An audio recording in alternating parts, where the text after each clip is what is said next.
thought we had some significant advantages coming in. Thought we could move the ball, score some points on offense.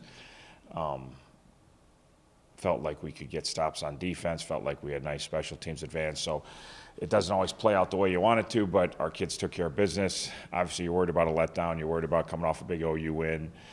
You're worried about, we've been on a grind for a while. We've played not just OU tough game, but Kent State down the wire, Northern Illinois down the wire, Western Michigan till late in the fourth, Buffalo down to the wire. So, kids did a really good job getting ready.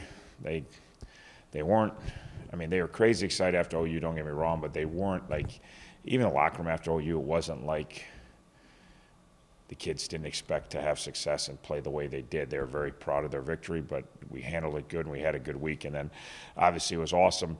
Defense played great in the first quarter. Offense sputtered around the first couple drives, had a couple turnovers, put us on some short fields. Defense held, then offense scored 28 points in 13 plays. I think they had like 260 yards in 13 plays in the second quarter and put away. And then it was nice things. We played all the young guys again, guys that have been on scout team, haven't even been repping O&D, got some reps at different times in the second half.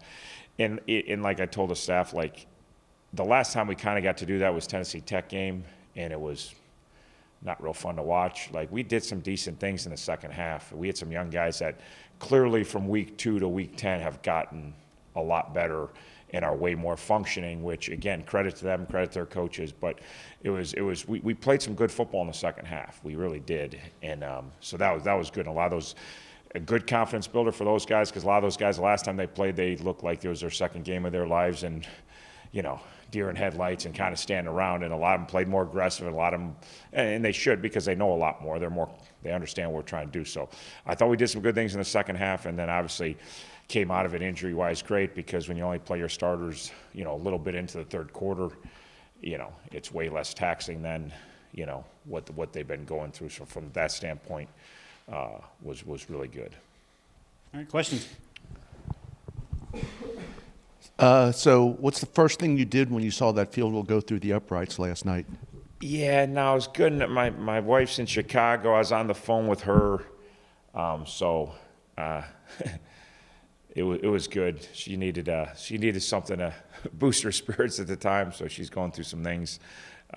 So I was talking to her on the phone. I said, "You're not gonna believe this. Kent State's had this unbelievable comeback, crazy comeback in a very short time, and now they're actually lined up to kick a winning field goal." She's like, "You think they'll make it?" I said, "Well, I know they got a really good kicker. Like I thought he'd make it. He's good, I said, so.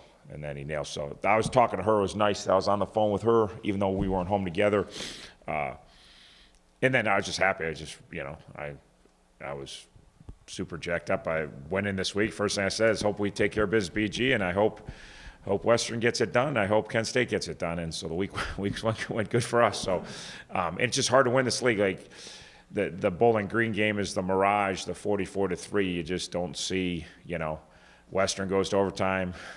This one goes down. It's just the way it is, and we've done a great job of winning those close games, and that's why we're sitting where we're at. And I don't know that we're any better than Buffalo. I don't know that we're any better than Kent. I don't know that we're any better than OU, but we're 2 games up with 2 to play, and we got the tiebreakers all 3, so we've won the league. So just again, it's finding ways to win, finding no one is The margin's always tight in this league, but this year it's insane when you look at these games. Last week, midweek games, it all came down to the last play. It doesn't matter, seems who's plays who. Home road, they're all tight, they're all close. So it's been a crazy year in the league. We talked about it early. Me and Big talked about it early in the year that it's going to be a free-for-all, and the team that's mentally tough enough, that can persevere, that can just kind of plow through and manage the expectations of how hard it's going to be and understand, and obviously our kids have done a great job of that. When that field goal went through, did your phone start blowing up with assistant coaches and players, messaging you? A few. There was a few nice texts. It was nice. So again, it wasn't as crazy as you thought. Like, I think we felt like when we beat OU that we're going to win this league. It's not a done deal. You got to take care of business. So I think since the locker room at OU, we kind of felt like we were going to be the MAC East champs. So again, are we excited? Yeah, we're crazy excited. Trust me. And I wanted it to be. I didn't want to go in the Akron game. It should allow us to play with more ease and, again, less pressure. There's pressure on the BG game. You know what I mean? There would have been pressure next week. Like, should allow us to play better football because we don't have that hanging over our head that we got to get this done. We've already got it done. So. Will you rest any of your guys now that the MAC East title is? No, we won't. Anyone who's healthy can play. There's twofold. Somebody asked me that last night, but again, there's nothing that's, there's a pro and con to everything you do. So I'd like to rest them all for the next 2 weeks and make sure that, because you don't know what's going to happen over the next 2 weeks, so who you could lose, but these kids come here and prepare their whole life to play football. Like, Jack Sorensen's so ticked off he's played so little football this year. You know what I mean? Like, if I said, well, Jack, we're going to hold you out, like, we'd have a mutiny. Like, now, if there's a kid on the fringe that, maybe if it was a game that had more at stake, you'd tape him up real heavy and play him, or he'd gut through it, yeah, you might hold that kid out. Like, if there's that situation, you're going to err on the side of, hey, let's get healthy. But anybody that can play, like, they didn't want to come out Saturday. Yeah, our starters are mad they're coming out Saturday. They want to play football. That's when you have a good football team, they love to play. And like they were mad. Like, they're like walking away disgusted that we're pulling them after one series in the third quarter, and they're telling me their starters are still in. You know what I mean? Like, so it's hard to get competitive kids off the field. But we still have plenty of stuff to get better at. Like, it's not like we've won all these games 42-7. And it's like, okay, we just sit back and stay healthy. And, like, there's still plenty of things this week we're trying to get better at both sides of the ball and special teams. And we still have plenty of kids that know that they need to improve. And I think you're seeing it with our offense on a weekly basis, that we're, the short time ago, we weren't getting any chunk plays.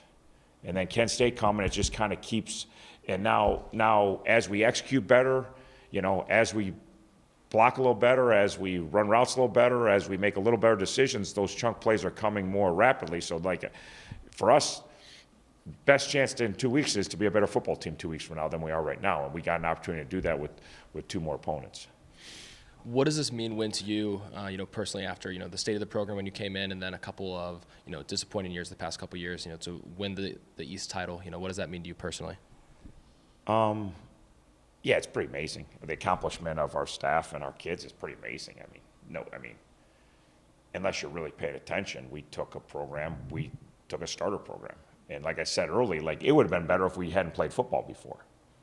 The things were so broken, and then you come in and you got this crazy transition of how things are going to be, and it takes a long time to get through that transition. And it was hard, it was ugly, it wasn't fun, and it was 2 years of pure agony, and non-competitiveness and getting your brains kicked in. And then, this will be, 3 of the last 4 that, we tied for the league 3 years ago. Last year we were 6-2. We had the second best record in the league, and we've been pretty good for a while. Our record, I keep telling no one, now that we won the league, all of a sudden we're good. I get it. That's how the world works. But we had the best record in the league going. We were, so, and like I said last night, like, we're 21-7. We're 20-4 when our starting quarterbacks played the last 24 MAC games. That's pretty insane. And that's not this year. Well, now all of a sudden you're good. No, we've been good for a while. We built this thing the right way, and we built it to last. And we talked about it with the president when we came in here, that we're not going to cut corners. We're not going to go for the quick fix. We're not going to go try to get all these transfers and grad transfers. And I'm not saying we won't ever take a transfer. Manny Rugumba's been a huge transfer for us. All right, but that's one, out of Andrew Hendricks was a huge transfer for us our first year, but that's 2 out of 6 years, And we're going to get freshmen, and we're going to get freshmen that want to be at Miami. We're going to get freshmen that want to get a degree.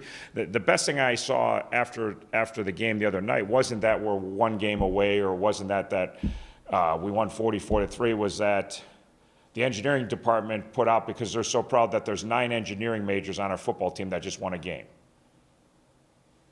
9 stinking engineering majors. Okay, and they're all walk-ons that don't play. I get it. Like most places, all the smart kids are the walk-ons that don't play, and then you parade them out there and you talk about your team GPA. And no, it's Skabinski, our starting right tackle, Sterling Weatherford, the MAC East Player of the Week, Jack Schroer, who was the man of the hour against Kent State 2 weeks ago. Like, it was Gus Ragland last year, our stinking starting quarterback, that helped us turn this program around. Like, no, it's some of our best play, you know, and the business school could do the same thing, you know, and a lot of the other great majors on this campus could do the same thing. They're proud of the kids, and we flunked 3 out of 400 classes last spring. That's insane. Putting our Division I football program up. You know, how our kids act, how our kids treat people, how our kids respect people. Like, you know, and again, I don't have perfect kids, don't get me wrong. Our kids make mistakes and do dumb things. But we have a pretty crazy, unique group of awesome kids. And so not only that we did it, and we want to do it so that we could be competitive every year. So this isn't just, oh, you did it 1 year and then they don't hear from you for 3 years, that we can go and play any MAC team anywhere and have a chance to win. And you're not going to win them all. Heck, we could be 1-5 right now. And that's a reality. We can sit up here and pound our chests that we're all that and we're 2 games up and we could be 1-5. I don't know that we lose a game last Wednesday night. We won 44-3. It's hard to convince somebody we weren't going to win that game. Look at the other 4 wins. Buffalo, easily lose. You know, Northern Illinois, easily lose. Kent State, easily lose. OU, easily lose. Like, you know, it's so. But we want to get to the point where we're in all those games all the time. Home, road, good, bad, doesn't matter. We can play with any team in this league because you guys know a short time ago we couldn't compete with anybody in this league, let alone the best teams. Were absolutely murdering this football team, and it wasn't competitive, and it wasn't fun to watch. And so. And we done it the right way. And again, and we got a young team. This was the transition year. You know, last year was the big senior class year.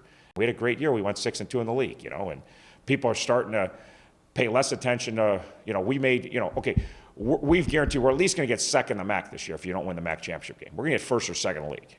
It's been an unbelievable ride. It's been awesome. I'm crazy proud of these kids. I'm crazy proud of these coaches. We've taken on every challenge. We've never backed down. We've never complained. We have been honest about what's real and what's not real, but we never complained. We never said, well, we're going to go in the shoe and we're going to go play football. We're going to prepare. We're going to go in Kinnick Stadium. We're going to go play football. We're going to play 3 road games. We're going to play 6 of our first 9 on the road, and we're not going to make excuses. The excuses are you didn't play well enough, you didn't prepare well enough. So crazy prospect. I've been a part of a bunch of national championships. There's nothing prouder that I've been a part of in college football coaching than turning my football around. Not even close. Not even close. 40-game winning streaks, not even close. We should have won. We were favored 40 times in a row. We should have won every one of them. And I'm proud of that, don't get me wrong. But we were favored 40 times in a row. Yesterday, or 2 nights ago, is the first time we've been favored all year against a 1A opponent. We're first place in the league. We've been an underdog in Vegas, they know what they're doing. Like, they don't set bad lines. Anybody who follows Vegas, they know exactly what they're doing. And we're an underdog 5 straight weeks, and we're 4-1 going into last week's game. It's nice to finally be a favorite. I think we're going to be favored again next week, which would be nice. Don't get me wrong. I don't love being the underdog. But what they've done is pretty damn amazing, and we did it definitely the hard way this year. It wasn't set up for us. And then even right down to it, they get, you know, you go to OU, they got the senior quarterback who's, in my opinion, the best player in this league. I don't know if he is, but in my opinion, he is. And you roll in there on the road and 21,000 people, and you got a freshman quarterback, and do we outplay them? I don't think we outplayed them. We found a way to beat them, though. You know, we found a way to score more points. We ran 47 offensive plays, and they ran 74. Somehow we scored more points. Pretty amazing resiliency of our staff and our players. It's been awesome to be a part of. It really has. You said you could be 1-5, easily be 1-5 in the MAC. What's the biggest difference, or what's the biggest reason that you're 5-1? Again, just the toughness of our kids, the toughness of our staff, the resiliency. Our kids just keep playing. Our coaches keep coaching. You know, they don't. We haven't blinked. We've had a few moments in the league. You know, I thought at the end of the game of Western, I was disappointed. We got frustrated, and the game was over. But we still showed a little bit of fragileness. You know, but all right, you know, we were down 14-3 to Buffalo. No one. I mean, that was a short 14-3. No one in that building that day. Me, you. The staunchest Miami believers thought we were winning that game at that point. We just got to be 76-5. Now we're 1-3. Now it's 14-3, and Patterson just went 82 yards, and he ran over Manny Ragumba, Sterling Weatherford, and Bart Baratti. That's a fact. 82 yards, he ran over 3 of our best football players on the same play. And then he scored 31 straight. So just our kids and our coaching staff's willingness to grind through. Is there any chance over the next 2 games you get guys who have missed games like Luke Mayock back? Yeah, I think there's a chance Luke, like, he's the one, like we were talking earlier, like, we're shooting for this weekend, but if it's close, we'll probably wait till next weekend. I think Ball State's really realistic. I think if this was a must-have game, Luke was, and I know Luke is pushing hard, but I think even Luke, do I want to go back out there at 85% when I know what's coming down the road and re-injure something, or just like, so those are the ones, he's a perfect example where I don't think you'll see him at Akron. I think he's pushing to get ready for Akron, but I think even he's like, yeah, I don't need to push it now. We've got this a good spot, you know. Mike Brown's another one. If Mike Brown's healthy, you know, if you're 95%, you're going to play. But Mike Brown played 2 series last week, obviously had a huge play before he went out. And then Trey Banks came in from him and did what we do this year. Mike Brown's down, we're panicking, then Trey comes in and has the game of, you know, he's the star of the game, you know. And Cecil Singleton comes in to replace Trey in our nickel package, and he plays good. And then Corey comes in and plays good, you know. But, like, if Mike's not really close to 100%, you're probably not going to see him at Akron. I mean, those are really the only 2 guys that are injured right now. We're getting healthier and healthier. It's kind of the way we get through running into these giant guys, and then we start running into guys that look more like us, and you get healthier as the year goes on. So but those would be the 2. Like, if it's not, they're not 100% convincing me, like, hey, coach, I have 0 pain, then we'd probably hold those kids out because that just makes sense. First of all, congratulations. What's the first thing you did to celebrate last night after that field goal went through the uprights? We were kind of running around the house a little bit, me and my roommates, because we were watching the whole game, and thought the whole first half we were kind of like, are they going to pull this off? And we knew Kent State was kind of explosive, so we stayed watching the whole game. And then once they got to the point where they kicked the field goal, we were all on our toes on the couch just waiting for it to go in, and then we went crazy around the house. Something that Coach Martin talks a lot about is just how close all the games tend to be in the league. Obviously, against BG, that wasn't the case. What kind of stood out this game compared to other games that you've played in the MAC? You know, what enabled you guys to kind of blow it open like you did? We had a good game plan going into the game, and I think we played inspired football. We knew what was at stake and what we had to do to try to reach our goals, and I think we tried to make it as no contest as possible.